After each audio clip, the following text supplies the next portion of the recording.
segera meluncur. Terima kasih Anda masih bersama kami di Lapor Polisi. Pemirsa, diduga mengantuk saat berkendara, seorang pemotor tewas usai menabrak truk mogok di flyover exit tol Cilegon Timur. Di lokasi kejadian juga diketahui tanpa ada penerangan.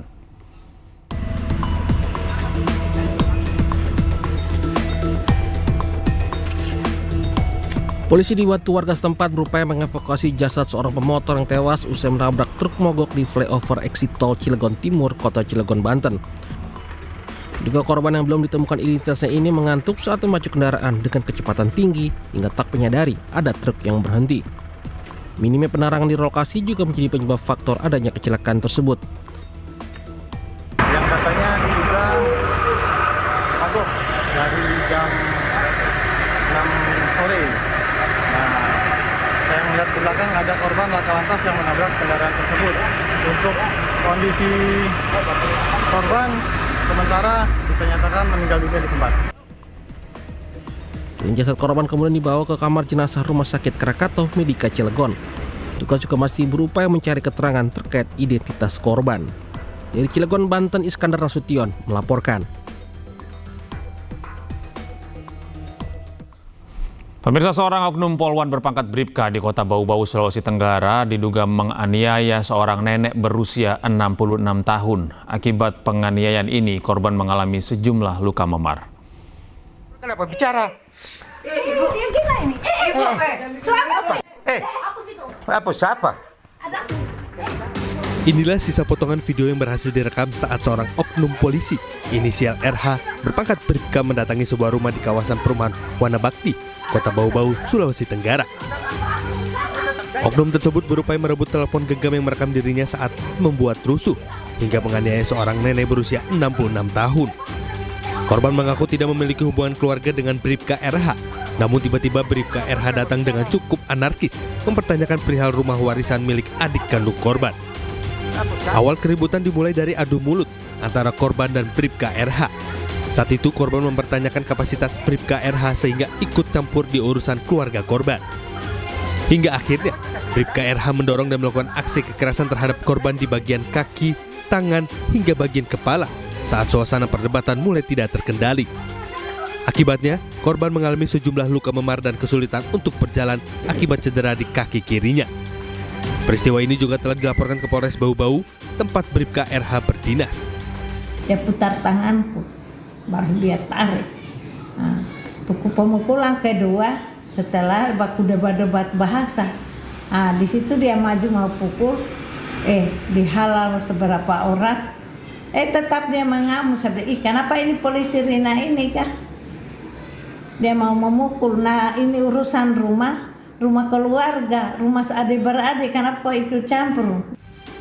Sementara itu, pihak kepolisian mengaku telah menerima laporan tersebut dan saat ini sedang melakukan pemeriksaan sejumlah saksi. Dan rencananya, Bribka RH akan dipanggil untuk dimintai keterangan. Untuk prosesnya sekarang kami masih melakukan penyelidikan. Dalam hal ini kita sudah memeriksa beberapa saksi, melakukan visum terhadap korban, dan kita sudah melaksanakan cek TKP. Untuk si oknum polisinya sudah diperiksa? Untuk oknum polisinya sudah, belum kami periksa, tapi rencana nanti hari Senin kita periksa. Sebagai anggota Polri, aksi tidak terpujinya itu cukup disayangkan, apalagi sampai berbuat anarkis terhadap warga yang usianya beda jauh dengan pelaku. Keluarga korban juga berharap Bribka RH bisa diberi sanksi setimpal sesuai perbuatannya. Dari Kota Bau-Bau, Sulawesi Tenggara, Andi Eba, iNews melaporkan. Dan pemirsa, untuk mengetahui lebih dalam terkait kasus oknum Polwan yang menganiaya nenek 66 tahun di Bau-Bau, Sulawesi Tenggara, sudah bergabung bersama kami AKBP Bungin Masokan Misalayuk, Kapolres Bau-Bau. Selamat pagi, Pak Bungin. Pak Bungin? Pak Bungin, apakah Anda bisa mendengar suara kami? Selamat pagi, Mas Ya, Gede. terima kasih Pak Bungin. Pak Bungin, ini ada kasus yang cukup menyita perhatian publik ini Pak Bungin. Ada anggota di kepolisian Anda ini melakukan penganiayaan kepada nenek ini seperti apa nih Pak perkembangannya Pak?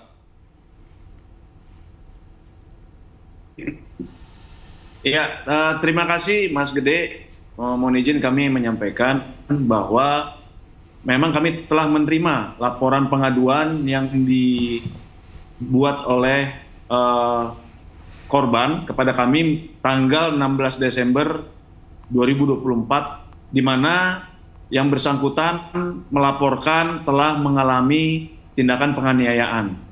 Dan kronologi singkatnya bahwa yang bersangkutan pada tanggal 16 Desember tersebut melaksanakan kegiatan mendatangi rumah almarhum adik daripada ibu tersebut, yaitu atas nama RS, untuk melakukan melihat rumah tersebut untuk masuk. Namun yang bersangkutan tidak bisa masuk dikarenakan kunci rumah tersebut berada di rumah saudara AF.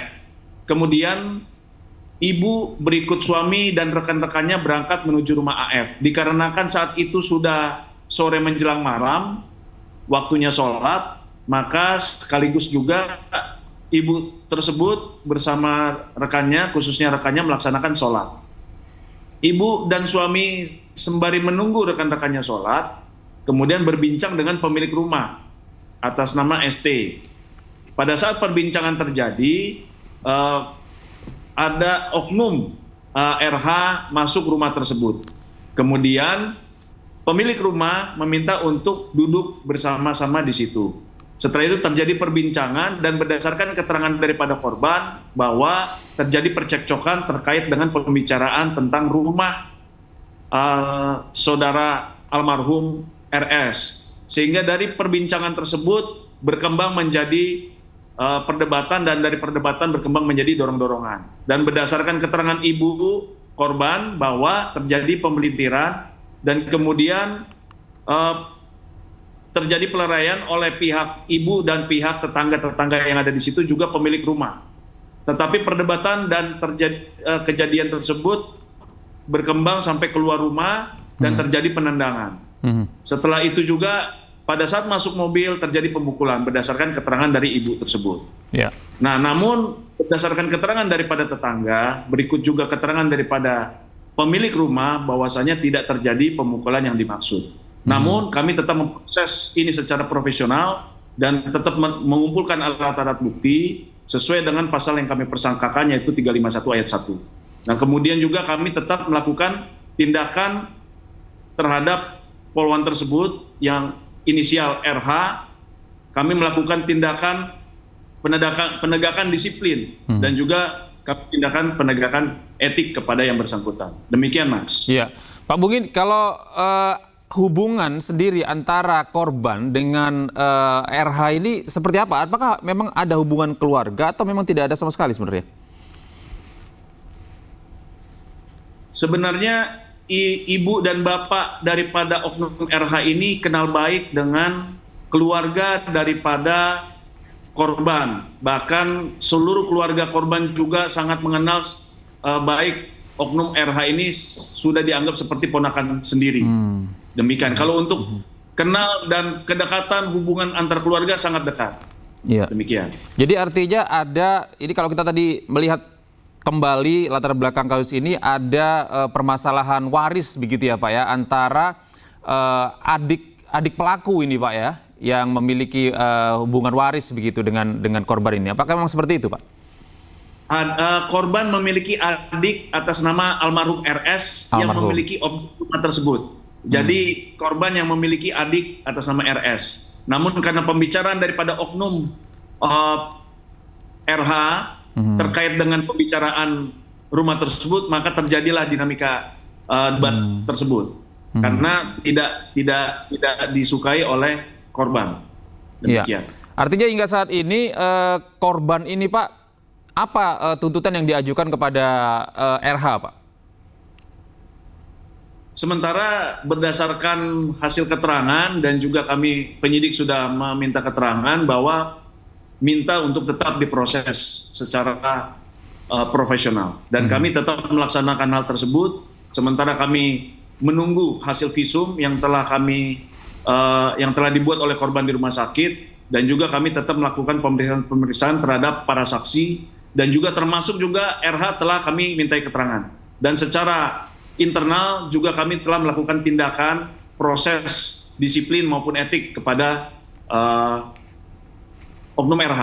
Demikian. Iya, baik, terima kasih Pak Bungin. Bagaimanapun juga memang apapun yang terjadi, permasalahan yang melatar belakangi sebaiknya tidak dilakukan dengan cara-cara kekerasan ya Pak Bungin ya. Ya, betul. Iya, baik, terima kasih Pak Bungin atas informasi hari ini. Selamat bertugas kembali Pak Bungin. Kini kita beralih ke informasi yang lain pemirsa. Truk bermuatan pasir dari arah Grobogan menuju Kudus, Jawa Tengah menghantam sebuah truk tronton yang sedang berhenti di pinggir jalan lantaran mengalami pecah ban. Akibatnya supir truk tronton yang sedang berbaring dan mengganti ban di bawah truk tewas dengan kondisi mengenaskan. Innalillahi wa inna ilaihi raji'un. Truk bermuatan pasir dari arah Grobogan menuju Kudus menghantam sebuah truk tronton yang sedang berhenti di pinggir jalan lantaran mengalami pecah ban. Akibatnya sopir truk tronton yang sedang berbaring dan mengganti ban di bawah truk tewas dengan kondisi mengenaskan usai tubuhnya tergilas roda belakang truk bermuatan pasir. Kecelakaan tersebut diduga sopir truk bermuatan pasir dalam kondisi kelelahan sehingga tidak dapat mengendalikan lajunya kendaraan. Kini kondisi truk mengalami ringsek akibat berbenturan. Ngantuk atau gimana itu? Ngantuk, kemungkinan ngantuk. Turennya ngantuk. Berhenti atau gimana? Berhenti. Sopirnya ada di mana itu? Sopirnya di luar, sopir mobil merah di luar. Di samping tertanya itu ke belakang, nggak tahunya mobil ditabrak, mungkin kedorong. Membenahi ban. Mungkin nurunin ban serep di belakang. Berarti dia ada di bawah ban itu ya? Kelindes. Nggak ada kena S1? Nggak ada. Pas malamnya sama istrinya pulang.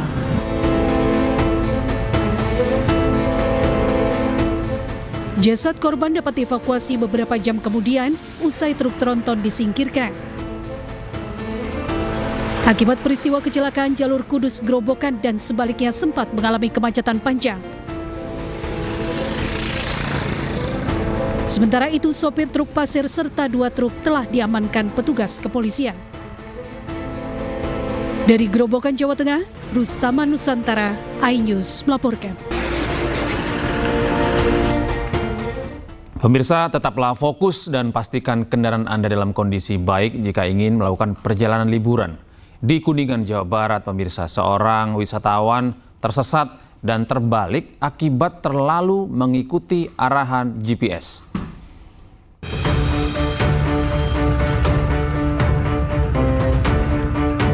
Mobil penumpang berisi 5 orang terperosok dan terguling ke sawah saat melintasi jalan desa Puncak, Kecamatan Cigugur, Kabupaten Kuningan.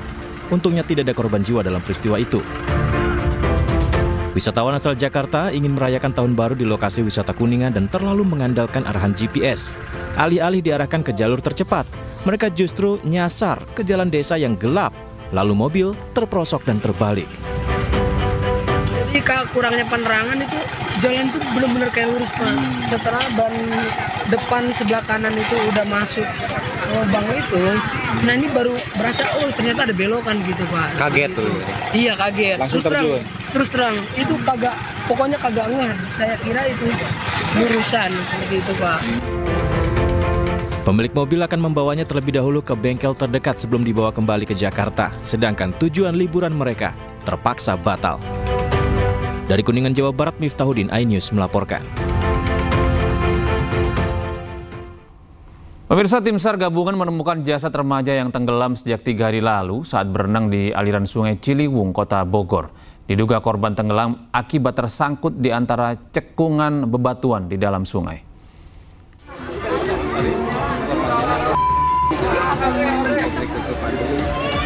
Setelah 3 hari dilakukan pencarian, jasad remaja bernama Faisal ini ditemukan warga bersama tim SAR gabungan di aliran Sungai Ciliwung, Kota Bogor. Jasad ditemukan sekitar 500 meter dari lokasi awal hilangnya korban.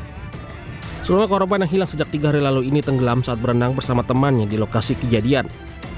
Petugas pun lalu melakukan pencarian intensif dengan melakukan penyelaman di area tersebut, namun belum membuahkan hasil. Diduga tubuh korban tersangkut di antara cekungan bebatuan yang membuat kendala proses pencarian. Kita ketemukan di sekitar kurang lebih 500 meter dari TKP. Korban diketemukan mengambang setelah dilakukan pencairan penyelaman. Kemungkinan indikasinya korban itu tersangkut di satu lowi. Suasana haru pun sempat mewarnai proses penyerahan korban kepada pihak keluarga di rumah duka di Kampung Parung, Banteng, Kota Bogor. Selanjutnya pihak keluarga langsung memakamkan jasad korban di area TPU setempat. Dari Bogor, Jawa Barat, Andi Firmansyah melaporkan.